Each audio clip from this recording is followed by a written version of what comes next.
হাসিনা দেশের বাইরে বসলো থাকলেও যেহেতু পালাই গেছে। একটা রাজনীতি লোক কখন পালায়?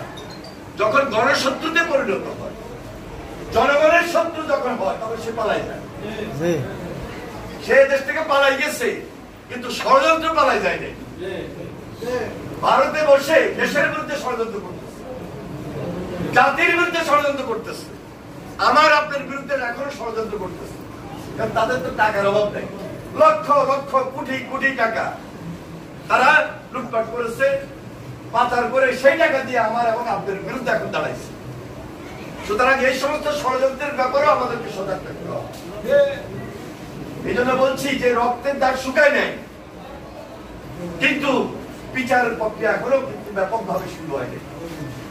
এই সরকারের কাছে দাবি অবিলম্বে খুনিদের বিচার করতে হবে, কারণ এই খুনিদের বিচার না করলে এই সমাজ আঘাতপ্রাপ্ত হবে, এই দেশ ক্ষতিগ্রস্ত হবে।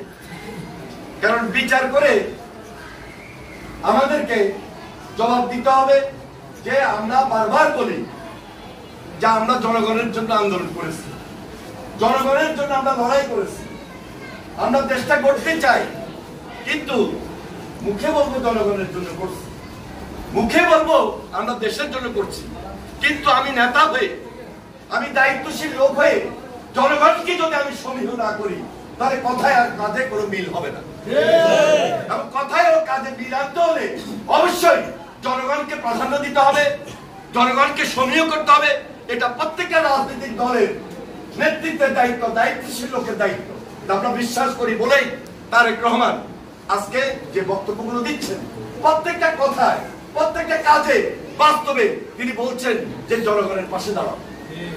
এটা নেতা কর্মীদেরকে বলতেছে, তার দলের বিএনপি নেতা কর্মীদেরকে বলতেছে, আমাদের অঙ্গ সংগঠনের নেতা কর্মীদের বলতেছে। তাহলে আমার আপনার কাজটা কি? আমার আপনার কাজ হলো মেডিকেল ক্যাম্প করা। আমার আপনার কার্য করেছে, আত্মসাৎ করেছে, লুণ্ঠন করেছে, লুটপাট করেছে, তাহলে ওই বিচারটা কার কাছে আসবে? আমার কাছে, আপনার কাছে।